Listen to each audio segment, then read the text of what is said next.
जी नमस्कार दोस्तों, राम राम। दोस्तों, वीडियो को अंत तक देखें और टोटल स्टोरी चैनल में नए हैं तो लाइक और सब्सक्राइब जरूर करें और चाहते हैं कि माता सरस्वती की कृपा आप पर सदा बना रहे तो वीडियो को अंत तक देखने के उपरांत पढ़ते जाए।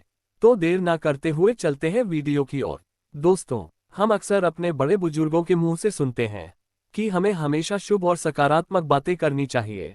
बड़े बुजुर्ग कहते हैं कि किसी भी मनुष्य को अपशब्द और नकारात्मक बातें नहीं करनी चाहिए, क्योंकि क्या पता उस समय उनके मुंह पर मां सरस्वती विराजमान हो और वह नकारात्मक बातें सच हो जाए। आइए जानते हैं कि क्या ऐसा सच में संभव होता है। यदि होता है तो किस समय माता सरस्वती हमारी जुबान पर आसीन होती है। ये बात केवल कोरी कल्पना नहीं है और ऐसा वास्तव में देखा गया है। जैसा कि हम सभी जानते हैं, माता सरस्वती बुद्धि, ज्ञान और विवेक की देवी है। वह शब्द की माधुर्य और ज्ञानवती है।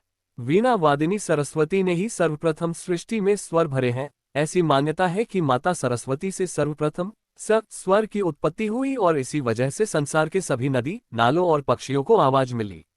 ये भी बेहद लोकप्रिय मान्यता है कि पूरे एक दिन यानी 24 घंटे में एक समय ऐसा आता है जब प्रत्येक मनुष्य के जुबान पर माता सरस्वती स्वयं आसीन होती है। इस विषय में ऐसा कहा जाता है कि इस समय उपरांत जो भी शब्द मनुष्य बोलता है वह सच हो जाते हैं। मित्रों, धर्म पुराणों के अनुसार रात्रि के 3:10 से 3:05 यह ऐसे होते हैं जो प्रत्येक मनुष्य की जुबान पर माता सरस्वती स्वयं होती है। अब आप सोचेंगे कि इस समय तो कोई जागता ही नहीं है, तो इस बात का क्या आशय हुआ। लेकिन ऐसा नहीं है। ये वह चरम सीमा समय है जब हमें किसी भी परिस्थिति में किसी प्रकार के अपशब्द या नकारात्मक बातों का वर्णन नहीं करना है। लेकिन इसका असर प्रातः काल तक रहता है, इसलिए आपको प्रातःकालीन यानी कि सूर्योदय से पहले और सूर्योदय के कुछ समय बाद भी किसी प्रकार के एक शब्द या नकारात्मक बातों का वर्णन नहीं करना है। यदि आप किसी के लिए बुरा कह रहे हैं तो वे सच हो जाता है, किंतु वही नकारात्मक शब्द पुनः लौटकर वापस आपके पास ही आते हैं। यदि आप इस समय के उपरांत बिना कुछ इच्छा के मां सरस्वती का स्मरण कर ले तो मां सरस्वती अत्यधिक प्रसन्न होकर आपको शुभ कार्यों के लिए आशीर्वाद देकर जाती है। इस समय के उपरांत बहुत से पंडित, ऋषि मुनि यज्ञ कर रहे होते हैं। यज्ञ के दौरान ऋषि मुनि जिस भी देवता का आवाहन करते हैं वे प्रकट हो जाते हैं। तो यदि आप भी मां सरस्वती का आशीर्वाद चाहते हैं तो बताए गए समय पर उनको याद करें और मनवांछित फल की प्राप्ति करें। ब्रह्मा जी ने विष्णु और शिव की अनुमति से अपने कमंडल के जल को वेद मंत्रों के साथ छिड़का। इससे एक अद्भुत शक्ति का उदय हुआ जो एक चतुर्भुजी स्त्री के रूप में प्रकट हुई। ये स्त्री माता सरस्वती थी। उनके 4 हाथों में वीणा, तथास्तु मुद्रा, पुस्तक और माला थे। पौराणिक कथाओं के अनुसार इस दिन मां सरस्वती परम ब्रह्म के प्रकृति रूप में अवतरित हुई थी। कथा के अनुसार एक दिन भगवान ब्रह्मा संसार का भ्रमण करने निकले तो उन्हें समस्त संसार उदास नजर आया। हर तरफ घोर शांति छाई हुई थी। ये देखकर ब्रह्मा जी को लगा कि संसार की रचना करते हुए शायद कोई कमी रह गई है। ऐसा माना गया है कि प्रातःकाल 3:10 से 3:15 तक का समय सर्वोत्तम है। इस दौरान अगर आप हर रोज अपने मन की कामना बोले तो आपकी वह इच्छा जरूर पूरी होती है। वहीं प्रातःकाल 3:20 से 3:40 के बीच भी सरस्वती जी पर विराजमान होती हैं। माना जाता है कि इस समय बोला गया हर वाक्य सरस्वती के जुबान से बोला गया माना जाता है। हिंदू धर्म में देवी सरस्वती के पति ब्रह्मा जी हैं।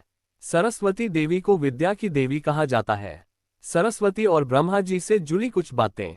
सरस्वती पुराण में बताया गया है कि ब्रह्मा जी ने अपनी ही बेटी सरस्वती से विवाह किया था। सरस्वती पुराण के मुताबिक ब्रह्मा जी ने सृष्टि की रचना के बाद सरस्वती जी को अपने तेज से उत्पन्न किया था। सरस्वती जी अपने पिता से शादी नहीं करना चाहती थीं और वे ब्रह्मा जी की नजरों से बचने की कोशिश करती रहीं। सरस्वती जी को बागीश्वरी, भगवती, शारदा, वीणावादनी और वाग्देवी सहित अनेक नामों से पूजा जाता है। सरस्वती जी और ब्रह्मा जी ने 100 साल तक जंगल में पति पत्नी के रूप में बिताया। इस दौरान उनका एक बेटा भी हुआ जिसे स्वयंभू मनु के नाम से जाना जाता है। स्वयंभू मनु को पृथ्वी पर जन्म लेने वाला पहला मानव कहा जाता है। वसंत पंचमी के दिन को इनके जन्मोत्सव के रूप में भी मनाते हैं। पौराणिक कथाओं के मुताबिक ब्रह्मा जी की 5 पत्नियां थीं: सावित्री, गायत्री, श्रद्धा, मेधा, सरस्वती। इनमें से सावित्री और सरस्वती का जिक्र ज्यादातर जगहों पर मिलता है। ब्रह्मा जी की पत्नियों के बारे में कुछ और बातें।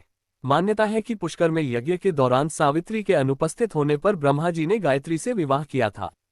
सरस्वती से विवाह के बाद ब्रह्मा जी और सरस्वती ने धरती पर अवतार लेकर अपना गृहस्थ जीवन व्यतीत किया। कुछ लोगों का मानना है कि ब्रह्मा जी ने अपनी पुत्री सरस्वती से विवाह किया था। हालांकि ऐसा नहीं है। सरस्वती जी विद्या की देवी हैं और माता महालक्ष्मी की बेटी हैं। उनका भाई विष्णु है। विष्णु भगवान ने जिस देवी लक्ष्मी से शादी की वह भृगु ऋषि की बेटी है। माँ सरस्वती के 12 नाम ये हैं: भारती, सरस्वती, शारदा, अस्वाहिनी, जगती, वागेश्वरी, कुमुदी, ब्रह्मचारिणी, बुद्धिदात्री, वरदायिनी, चंद्रकांति, भुवनेश्वरी। माँ सरस्वती के इन 12 नामों के स्त्रोत को सरस्वती द्वादश नामावली कहते हैं। इस स्त्रोत का पाठ करने से विद्या, बुद्धि और दिव्य ज्ञान की प्राप्ति होती है। माँ सरस्वती के बारे में कुछ और बातें। माँ सरस्वती को विद्या और बुद्धि की देवी माना जाता है। माता सरस्वती का वाहन हंस है। माता सरस्वती के वीणा का नाम कच्छपी है। माता सरस्वती के वीणा को सभी तरह के सुखों का स्रोत माना गया है। माँ सरस्वती के मंत्र हैं ओम ऐं सरस्वत्यै नमः। माँ सरस्वती के कुछ और नाम हैं ब्राह्मणी, गायत्री, दुर्गा, ब्रह्मपत्नी, विधिप्रिया, शक्ति, वाणीश्वरी, सिद्धिदात्री आदि। सरस्वती ने अपने पिता की इस मनोभावना को भांपकर उनसे बचने के लिए चारों दिशाओं में छिपने का प्रयत्न किया, लेकिन उनका हर प्रयत्न बेकार साबित हुआ। इसलिए विवश होकर उन्हें अपने पिता के साथ विवाह करना पड़ा। ब्रह्मा और सरस्वती करीब 100 वर्षों तक एक जंगल में पति पत्नी की तरह रहे। सरस्वती जी के 108 नाम व मंत्र के इस जाप से बल बुद्धि विद्या की प्राप्ति होती है। माँ सरस्वती के पूजन के समय ये श्लोक पढ़ने से माँ की असीम कृपा प्राप्त होती है। शक्तिशाली सरस्वती मंत्र एक शानदार स्मृति को विकसित करने के लिए प्रयोग किया जाता है। तो दोस्तों, माता सरस्वती की संपूर्ण जानकारी आपको कहानी के माध्यम से बताया गया। तो आपको हमारा वीडियो कैसा लगा आप कमेंट बॉक्स में जरूर बताएं। और चैनल में नए हैं तो एक लाइक और सब्सक्राइब जरूर करें। अगर कुछ गलती हुआ है तो क्षमा करें। धन्यवाद।